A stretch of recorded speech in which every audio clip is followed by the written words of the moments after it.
The Braves dropped their series finale to the Washington Nationals just hours after putting Reynaldo López on the IL and calling up Cavan Biggio. We'll break that down, plus Chipper Jones's comments on the Braves offense on this episode of Braves Today.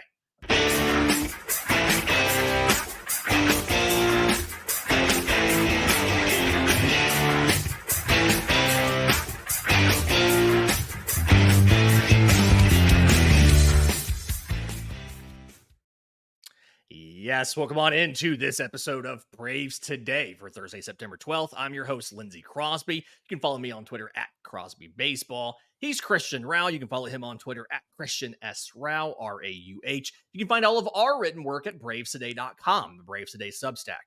And Christian, we're going to get to Chipper Jones's comments on Corey Kluber's podcast about Atlanta's offense. We're going to get to the Reynaldo López injury. I want to real quick just close the book on this national series, this short series, wrapping up this 5-1 loss by Atlanta on Wednesday night. And I did not get to watch probably about half of this game. My daughter had her first soccer match of the year, first year playing soccer, kind of had to be there, right? They won, so that helps, 4-0.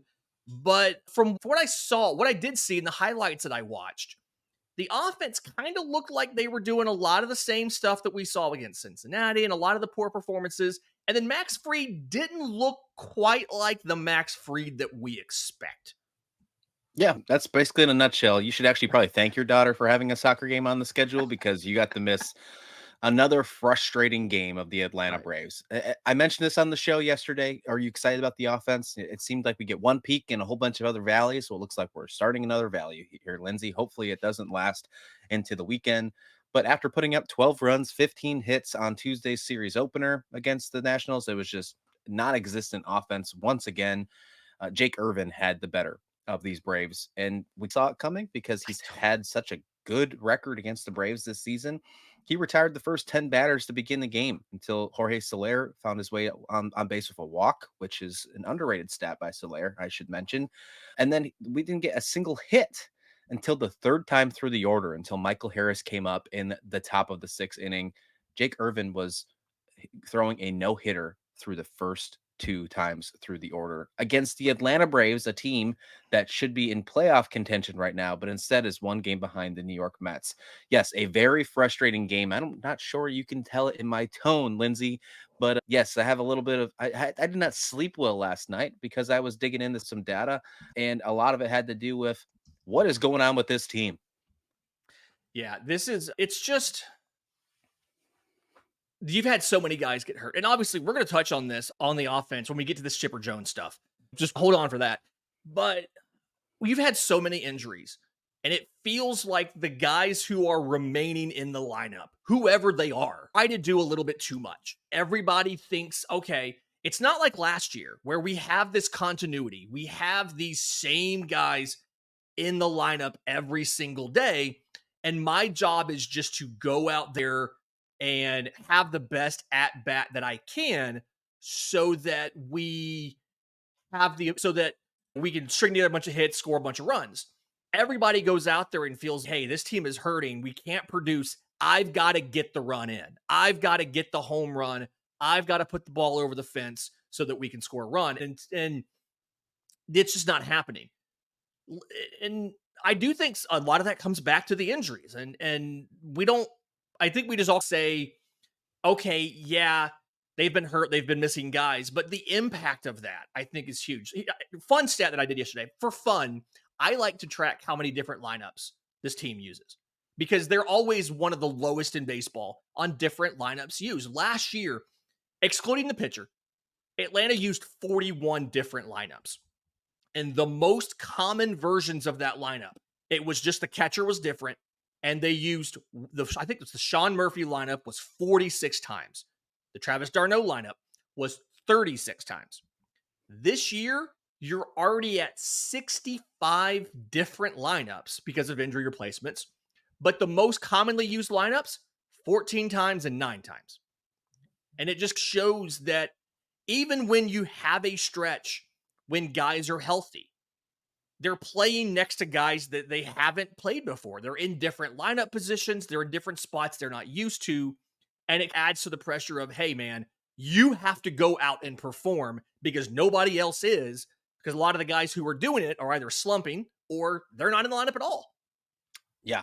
And it's even worse than what it has been too. And let me even give you a number to back that up. Okay. This season the Braves have been really, is terrible a good word for offense? Because they've been terrible this year on offense. And they're averaging 4.27 runs per game. That's good enough for 18th in all of baseball.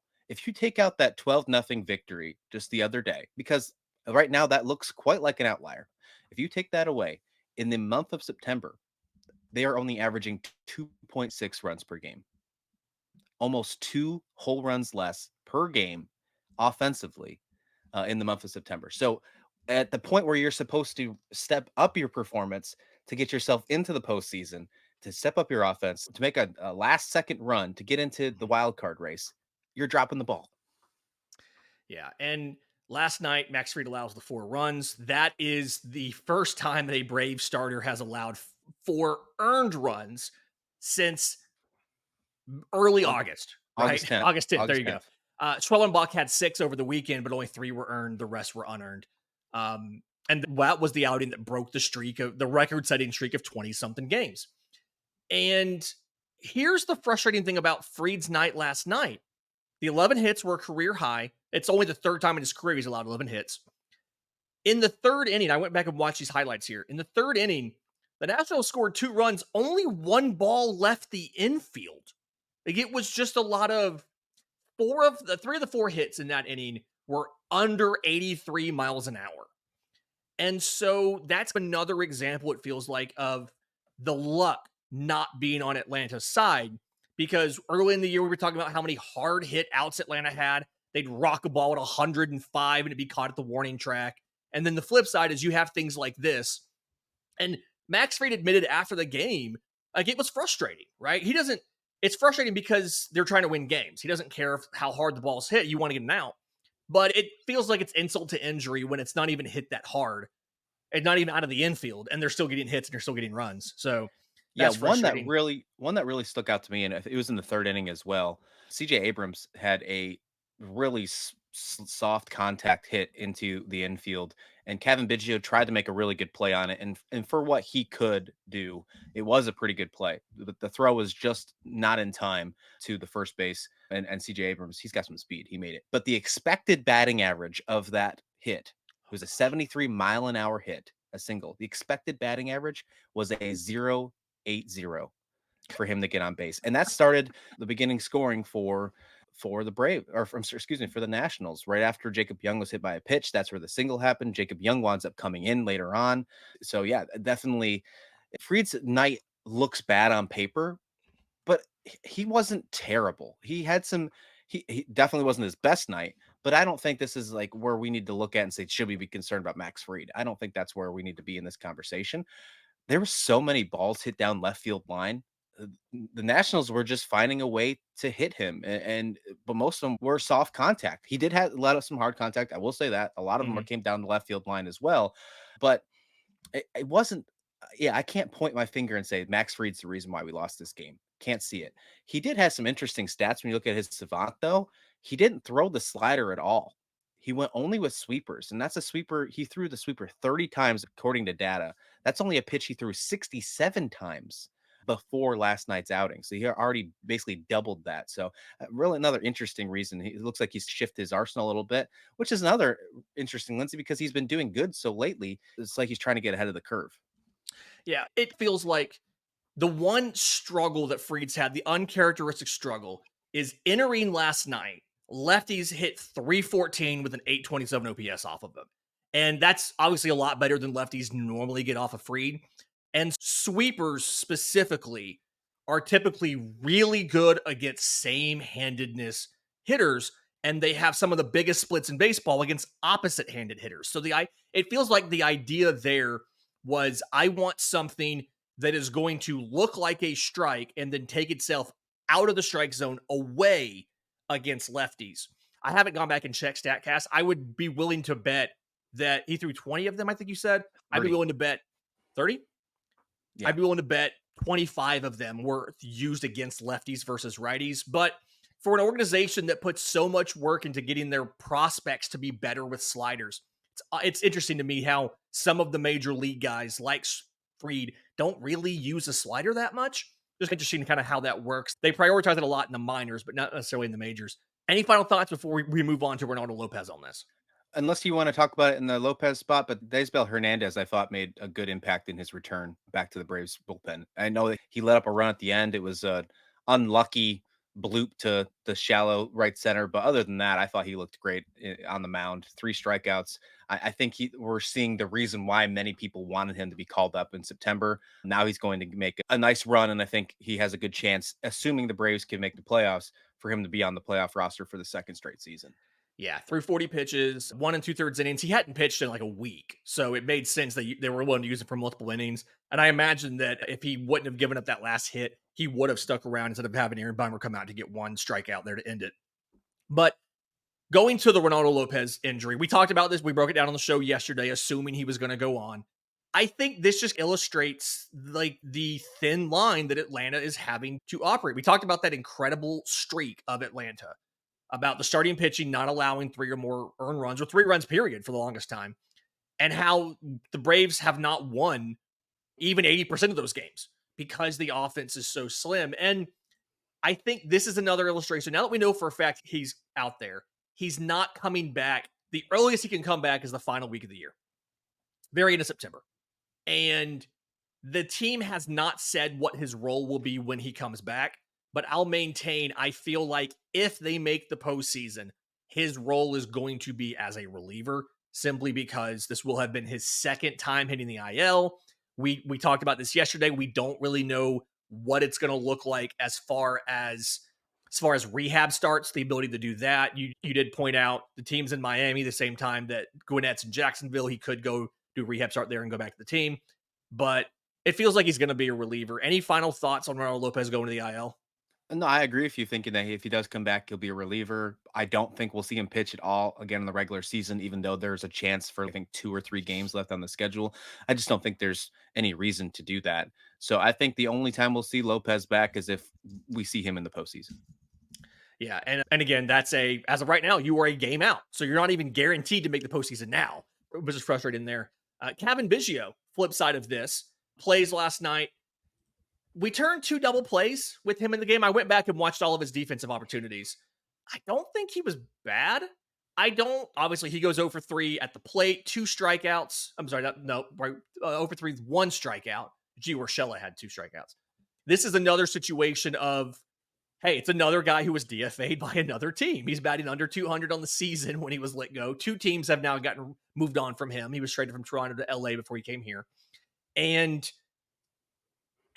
I don't really know what we could have expected from Cavan Biggio. It feels like this is just a fill-in thing until you get Ozzy Albies back. I don't feel like there's any sort of long-term future here for Cavan Biggio as far as once Ozzy's back, it's either him or Luke Williams on the bench every day, and I don't even know how much they'll play. Yeah, he had a 96-mile-an-hour pop up other than that strikeout, and then a 76-mile-an-hour fly out. Neither of them were remotely close for expecting batting average. None of them were good balls that were put into play. His defense wasn't bad, I'll give you that, but you need more performance from him. I think Luke Williams was better at the plate than what we saw from Cavan Biggio last night. Now, again, it's only one game; it's a small sample size, but we've seen what Cavan Biggio has done over his career when he was platooning with Toronto, and then what he did with the Dodgers before he was DFA'd. Yeah, I'm with you. I think he's just a small little band-aid until Merrifield gets back from injury, and of course when Ozzy Albies gets back as well. Yeah. All right. In just a second, we're going to talk about this Chipper Jones thing. It's been running around the internet recently. Everybody's talking about it. We'll break down what Chipper said and what it means next, right here on Braves Today. Welcome back to Braves Today. Lindsay Crosby, Christian Rauh here with you. You can find all of our written work, bravestoday.com. And so Chipper Jones had some thoughts, right? Chipper Jones had some thoughts about the Atlanta Braves, about offense in general. And I think a lot of people have covered this. I think we need to clarify what Chipper was saying about Atlanta versus what he was saying in general. Because I think there's a lot of confusion and a lot of people are thinking that Chipper Jones is talking about the Braves in all of his comments. So, for those of you who don't know, Chipper went on Corey Kluber's podcast, retired MLB pitcher Corey Kluber, and he had some comments about why he's no longer working with the team, why he's and his frustrations he deals with when it comes to modern baseball. He talked about throwing his flip flops at the TV in frustration. And I think a lot of people misinterpreted this as him throwing shade at the Atlanta Braves. And his son went on social media and clarified. So Chipper said, working with the Braves these past few years, it's very frustrating. And his son clarified he's not talking about Atlanta.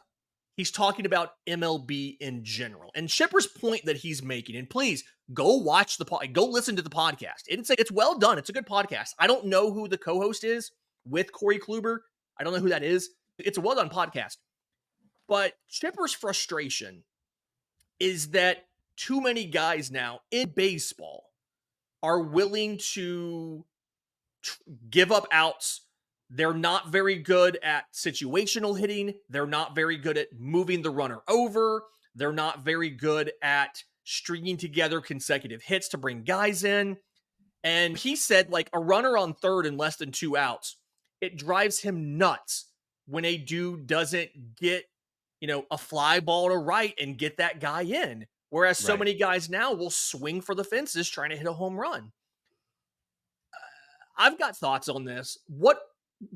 Give me your thoughts on what Chipper said and his takeaways from that interview.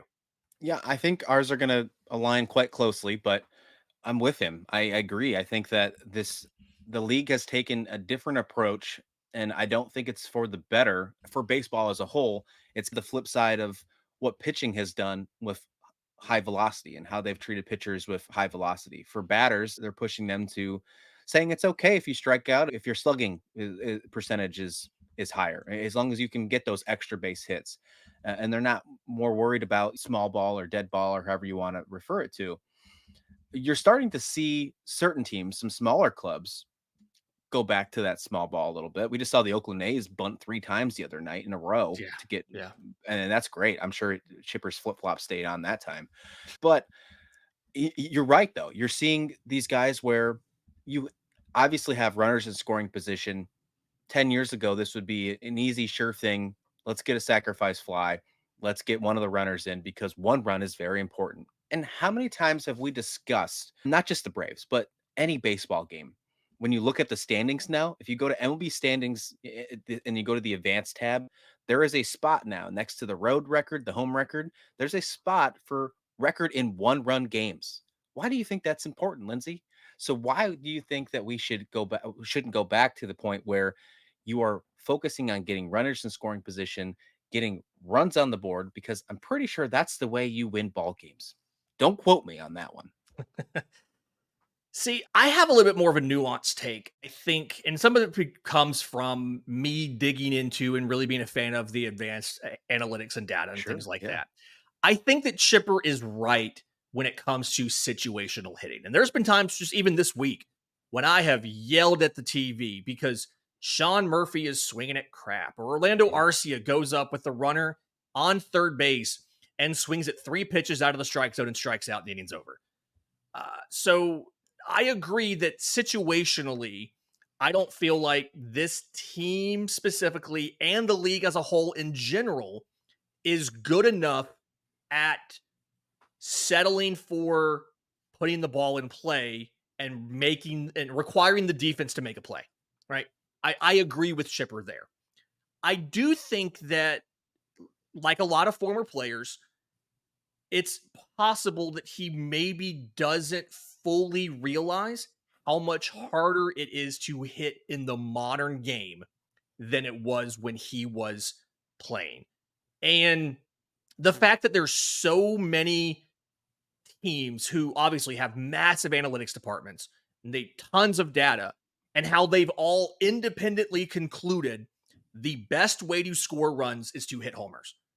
I mean, it's because stuff is so much better across baseball, especially from the bullpen. And I feel like even in Chipper's age, your goal was to work that starting pitcher, get him out of the game, and get into the bullpen so that you had an opportunity to put up runs, right? Like your goal, foul a bunch of stuff off, get past that starter, and get their bullpen.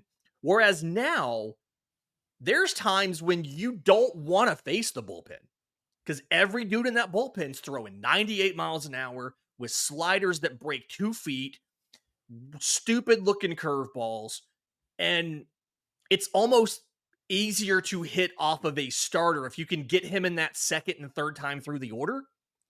It's almost easier to do that than it is to hit against a bullpen. And it's more, not to say it's easier, you're more likely to have, maybe somebody get hit by a pitch or walk and then hit a 2-run homer than you are to string together 3 or 4 base hits to bring in those same 2 runs. And so I think he's half right.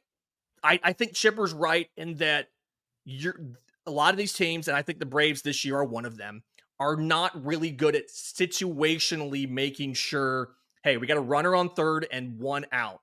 No matter what, this ball has to go into play, and this ball has to be in the air to the outfield or in a gap or something so that guy comes in. I feel like too many situations you see a guy strikes out there and he's not incredibly pissed that he struck out, right? That's the worst possible outcome in that situation is a strikeout. But Yeah. I also feel like it is so much harder to do what Chipper Jones wants you to do, which is go up there, hit a single to the opposite field, and then play station to station to bring that run in than what teams try to do now. Because if that was legitimately the easiest thing to do or the better and more reliable thing to do, teams would do it. More teams would do it. And so many teams understand that's not the modern game anymore. Am I off base for thinking that he's half right, but he's also a little bit not? No, and I think you backed it up with that as well. And I'm going to go back to what you said at the beginning there and saying, how people at the plate aren't making the proper adjustments. And you discussed how Murphy was making bad pitches out of the zone, things like that. We just saw that yesterday Yeah. in the seventh inning. We got two Braves in scoring position with only 1 out, and then you couldn't get any of them in because you had a terrible strikeout from Sean Murphy, and then you had a weak fly out by Cavan Biggio. Even if you had that fly out beforehand, it was so weak that you wouldn't have been able to get a run scored. Uh, You is that right there a good reason to say that pitching is tough? Is too tough to get a run in, or is that just showing poor execution? Because I know the Braves' offense hasn't been very great. Where do you have to point the finger on improving here? Is it a manager expectation to make sure that the strategy is better in those kind of situations? We have more data, as you mentioned, than any other time in this league. Ask Jorge Soler. He has access to iPads. They're either broken or they're working, but he has access to them. Where is the right way to point these fingers to make sure that you're actually executing what needs to happen? And in the half right portion of Chipper Jones, and you have a guy on third base and you have less than 2 outs, you find a way to get him in. Yeah, I think some of that. I feel like they were at. I have not pulled these stats yet. Full disclosure, I feel like Atlanta was better last year at hitting with runners in scoring position. I do think some of that comes back to my point from the first segment about there's been so many injuries that guys feel like they have to do too much. Sean Murphy, granted, he's a guy who every single swing is a G hack. He is through his shoes on every swing. But it never felt like his goal in that at bat specifically. I'm not trying to single Sean Murphy out. All of these guys have done this. But it never felt like his goal in that at bat was to hit a line drive and put a ball in play. It felt like his goal in that at bat was to hit a home run. And so I think that there's a mix of guys feeling like trying to do a bit too much, maybe the coaching staff not making a big enough emphasis on, hey, we don't need you to hit a home run here. We need you to put this ball in play so we can score that guy from third. I feel like it's probably mixed blame there. I do feel like if Atlanta is not literally decimated with injuries this season, you don't see as much of that because that mentally that does affect these guys. These guys Sure. do feel the pressure of, hey, we've got to go out there and get these runs in. And that's what I'm like, hitting the home run is what they want to do because they think, okay, hey, we're down. I think in the seventh it was 4-1. So I fully believe Sean Murphy says, hey, if I don't hit a home run here, Cavan Biggio is probably not going to do it. Gio Urshela is probably not going to bring it in. I've got to get the home run here because I don't have the faith and confidence. And they'll never admit to this. I don't have the faith and confidence that both of those guys can get base hits so that we can get the 3 runs and tie the game up. That's my belief. That's a good point. No, that's a good point. I think that you being half right or saying that he's half right and room for interpretation for the Yeah. rest of it is a good way to say it because there's not one correct strategy in baseball. If that was the case, then we would see everybody doing that. We probably wouldn't see the Chicago White Sox with 113 losses. Yeah. Yeah. Let us know what you think. I'm really curious. This has been all over the internet. Obviously, a lot of people have talked about this and done some really good content on this. Let us know what you think in the comments down below. If you're on YouTube, if you're on audio, you can always tweet at us. I'm on Twitter at Crosby Baseball. He's on Twitter at Christian S. Rauh, Rauh. And Braves Today, Braves_today on Twitter. You can also email us, contact@bravestoday.com. Let me know. If you have a good comment, I'll read it on the show tomorrow. We'll talk about it. Tomorrow's show, we are going to break down this Dodgers series. We have the pitching matchups like we predicted yesterday. They're going to move Max Fried up on regular rest for the series finale on Monday. That'll be against Yoshinobu Yamamoto. Going to be a great thing there. Going to be a good weekend of baseball. Reminder, Friday night's on Apple TV+. Sunday night is on ESPN Sunday Night Baseball. So be ready for both of those. But until next time, this has been Braves Today.